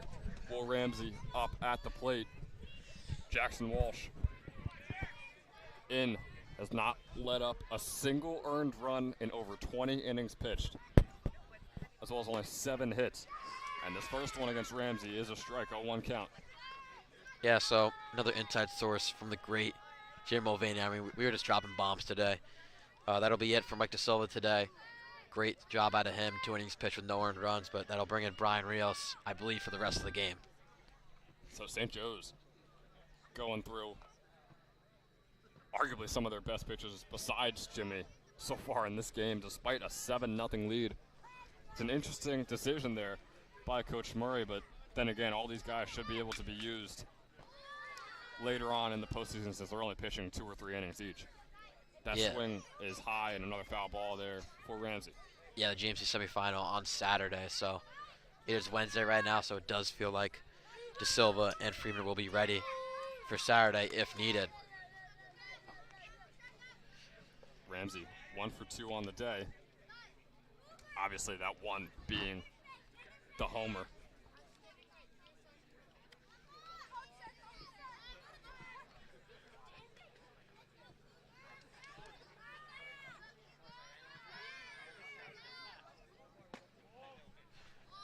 That pitch is low, another ball. So a 1-2 count here for Ramsey. Charlie Algier on first base.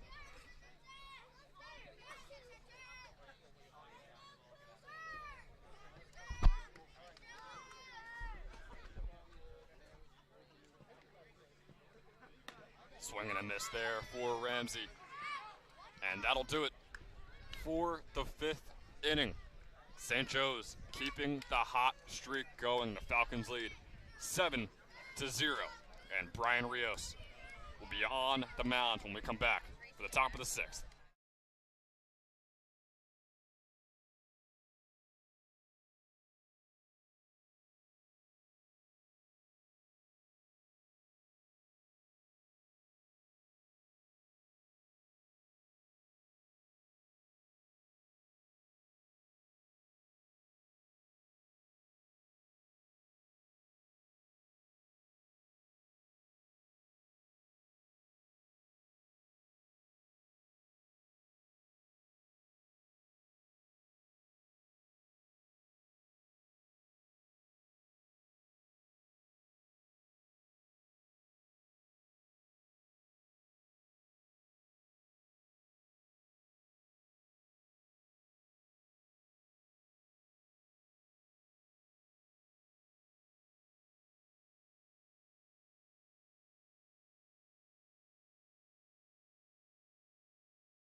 The Charger.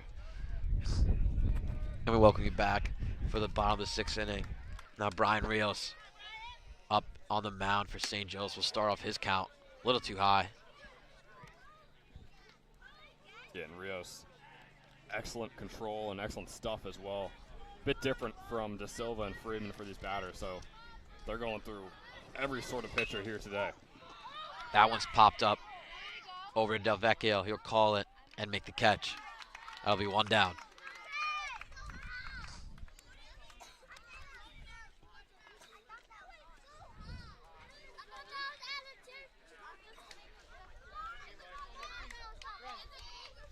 And Jack, I don't know if I want to get the broadcaster's curse, but I kind of want that analysis once again on the chances that St. Joe's wins this game. Oh, analysis. I mean, we're just looking at 7-0, only 2 innings left in this one. I mean, 90, 95? Yeah, I was thinking upward of 97.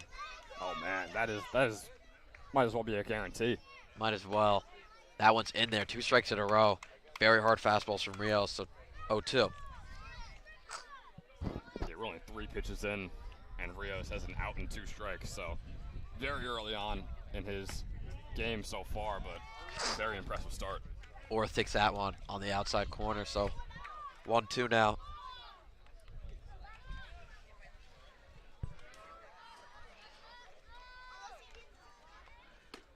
That one's in there. 3 looking strikes for Rios to Orth. Now 2 down. Yeah, Brian looks like he's going to be putting this game away very soon for the Falcons. So, catcher Mark is going to talk to Rios. Not sure what they're going to be talking. I mean, it seemed pretty perfect to me unless there's something that we don't know about on there.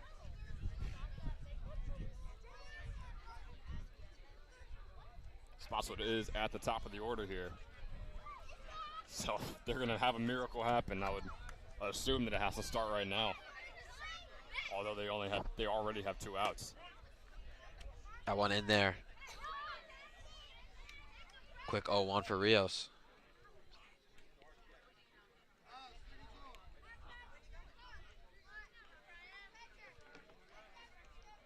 The 0-1 to DeAngelis on the outside corner. He is on right now. This is almost a perfect inning. We got 1 ball, and every other pitch has either been an out or a strike right now for Brian Rios.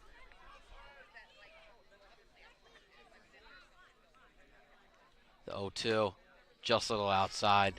We'll make it 1-2.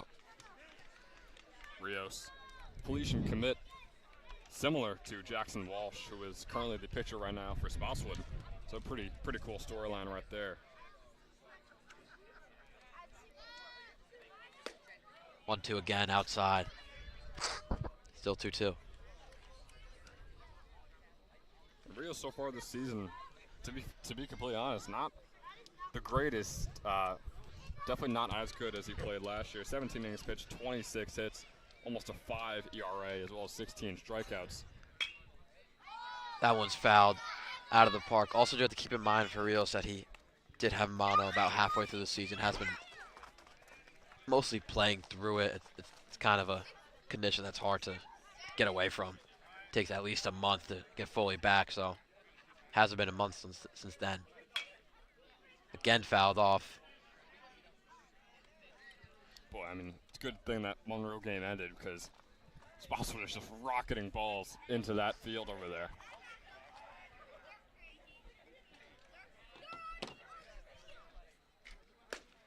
That one a little outside.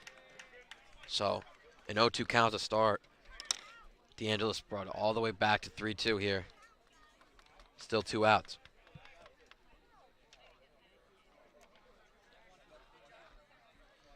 Payoff pitch. Fouled back again. And man, Brecken DeAngelis is really making Rios work to get out of this inning. DeAngelis was a team leading 13 walks on the year.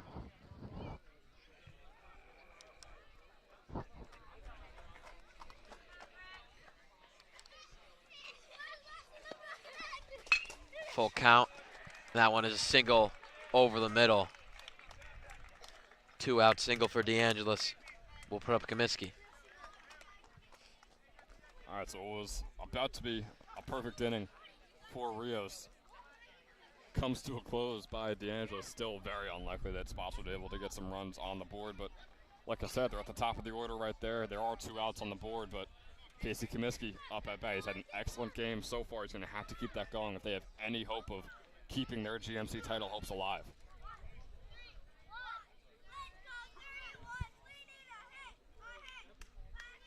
Yeah, we got a mini Charger student section next to us. Seems like a mini league team. Kaminsky grounds over to Josiah Brown, and Brown makes an error. So that'll be first and second now for the Chargers. Still 2 outs. And Jack, I mean, this is perfect right now. I mean, obviously the 2 outs weren't, but after that, everything going right as for now for Spotswood. We'll see if they can keep it going. Still 2 outs on the board. St. Joe's is 1 out away from escaping this 6th inning. Case Kaminsky, 4 for 4 on the day. That was. Now Carter Kaminsky, who's 0 for 3 on the day. Polar opposites are the brothers.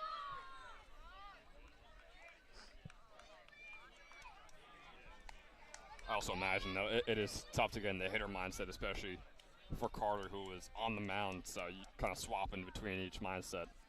So I'll give him a little bit of a break for how he's played so far with the bat in his hand. That one swung through from Carter. Carter, who did pitch today, Ben. He did pitch today, yes.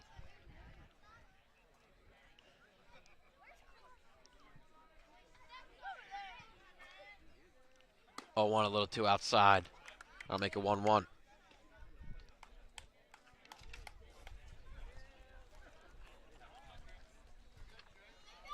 So we've got South Plainfield pulling up for their game against Old Bridge. Will likely be playing St. Joe's, the winner of that game.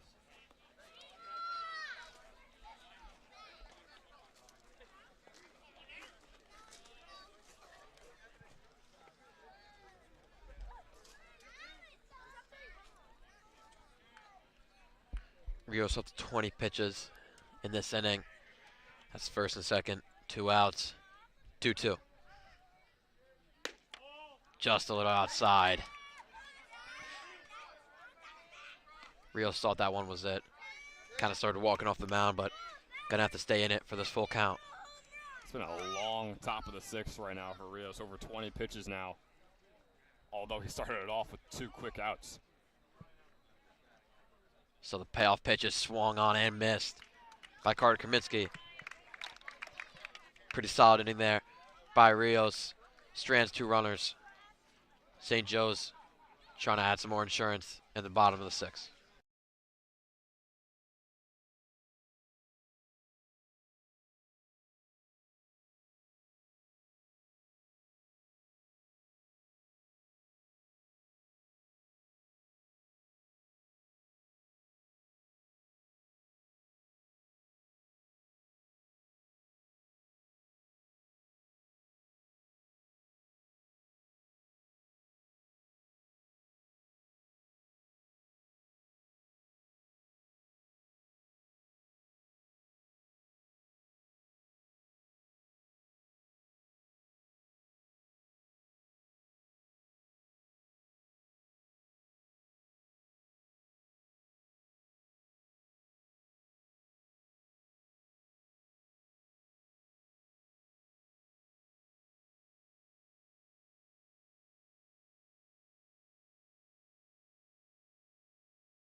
Okay, of course. Welcome you back for the bottom of the 6th inning. Bobby Bombs up to bat here for St. Joe's. St. Joe's still leading 7-0. If they do put up 3 runs in this inning, that will be the end of it, but pretty unlikely, especially with Jackson Walsh on the mound right now.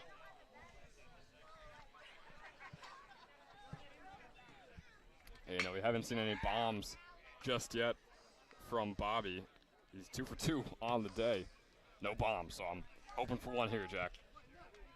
The Taurus nickname, that is. Bobby Bombs. Stay true to the character, you know? Well, Jack, what's his nickname? Jack, what's his nickname? Jack's not answering. For anyone wondering, it is Bobby Bombs. Fouled off there. Still 0-2 to Christensen. And we got a Spotswood fan club. I believe it is a New Brunswick Little League team or minor league team. Not minor, Little League. But they're very adamant for rooting for Spotswood. They just came here an inning ago, so a rough situation for them right now. Yeah, stick around for broadcasting their game. It's going to be a very good one. Camera did just go out. Working on the technical difficulties right now, but still a 1-2 count to Bobby. He takes that strike. Basically down the middle, so 1 out down for Walsh.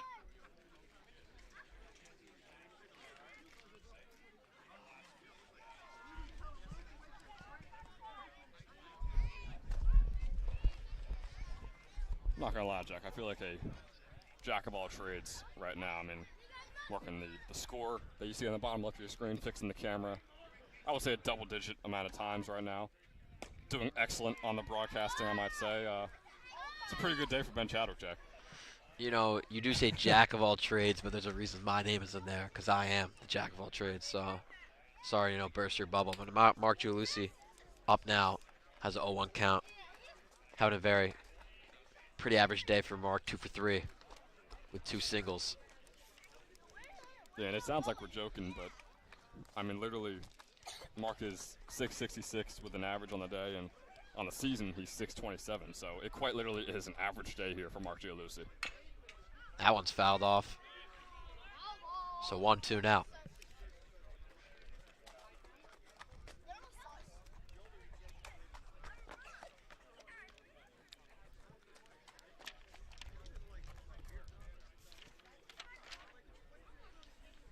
I do want to throw it out there. Might be calling something here. Mark Giulici, no homers on the year. No homers on the year, that is true. He's storing them up for the postseason, Jack. That one's outside.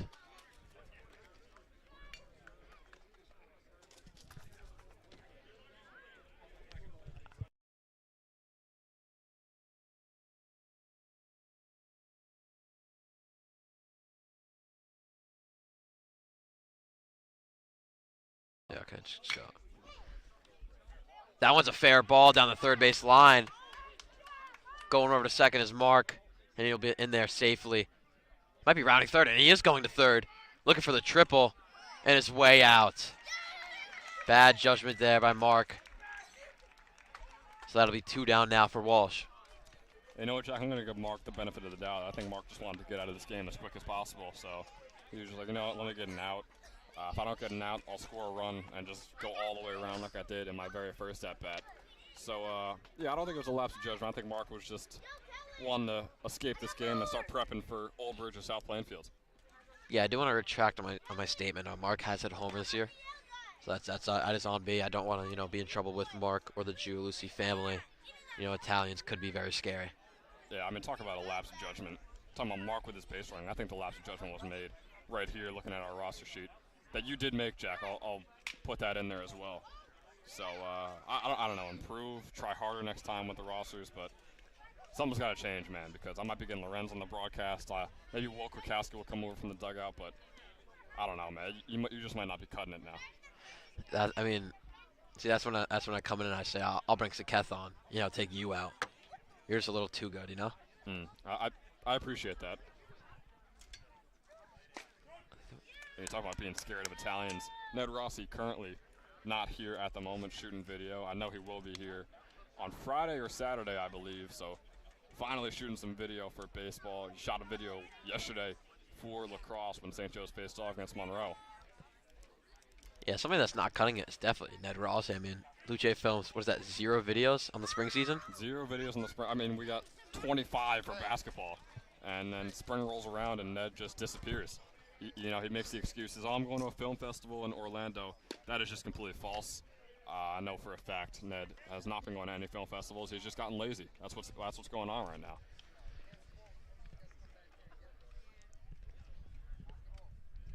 Shout out to Ned Rossi, everyone. Yeah, Ben is going to get a defamation lawsuit coming to him in the coming days. But as of right now, we are playing baseball, and Josiah Brown swings through that one. That'll end the inning for Walsh. Pretty good inning. Instead of the Mark Lucy double, that turned into an out at third base. So Brian Rios looking to end off this game in the top of the 7th.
We are back here, the top of the 7th inning. Brian Rio starting things off, but Jackson Walsh has other ideas and letting him get back into that groove we saw in the 6th inning. Jackson Walsh with a double to start it off for Spotswood.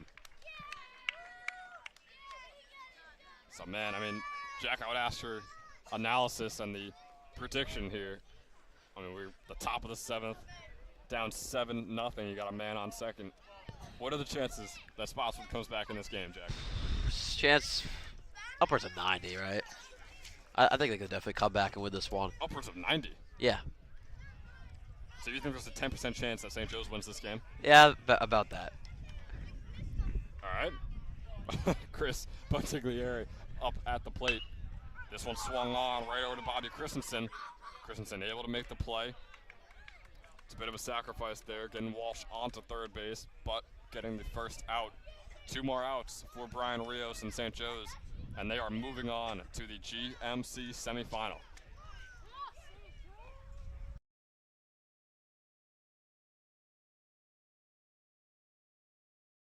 Really blow my nose in. The sophomore John Lubin up at the plate. First pitch is a ball.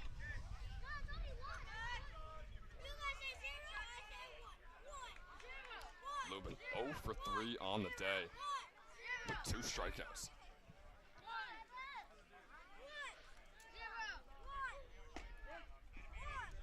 Once again, Gialusi, possible miscommunication, losing the ball, but a strike was thrown nonetheless. 1-1. Ben, I have a question to ask for you.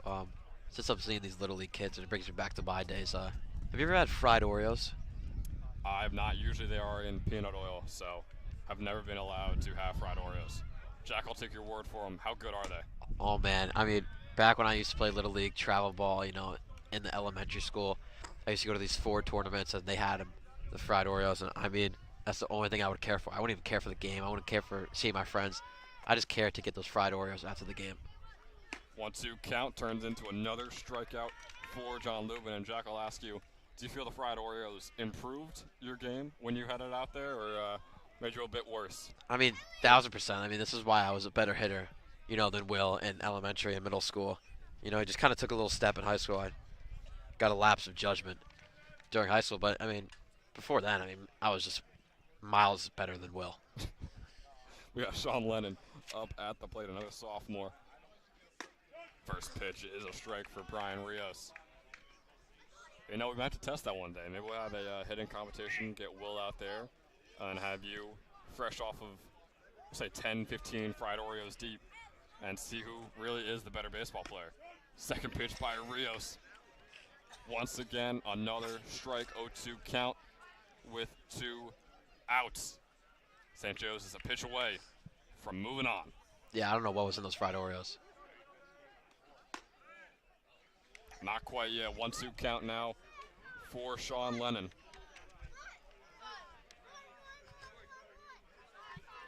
Lennon 1 for 3 on the day. Man on third.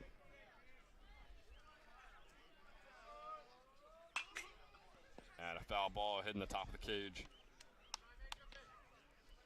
So the 1-2 remains. St. Joe's going through 3 pitchers and not letting up a single run. Definitely sounds weird on the surface, but I think the game plan is to have them play later on and soon, and not to get their pitch count up too high. Oh, the slider by Rios was a bit too high. So a 2-2 now. 2-2, 2 outs.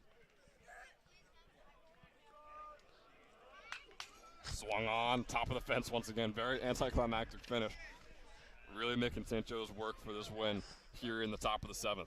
So my percentage has drastically changed. I think St. Joe's has a 99% chance to win this one. Okay. Oh, Jack, was that a voice crack right there? No. Jack, with how often they happen to me, I definitely know when to sniff them out. I think that was a voice crack right there. There it is. The strikeout by Brian Rios to end off this one for the Falcons. St. Joe's is moving on to the GMC semifinal on Saturday. They will play either South Plainfield or Old Bridge. And that's going to do it for us here today. A dominant performance by St. Joe's, a 7-0 victory over Spotswood here in the quarterfinals. So for Jack Kemmler, I've been Ben Chadwick. Thanks for watching.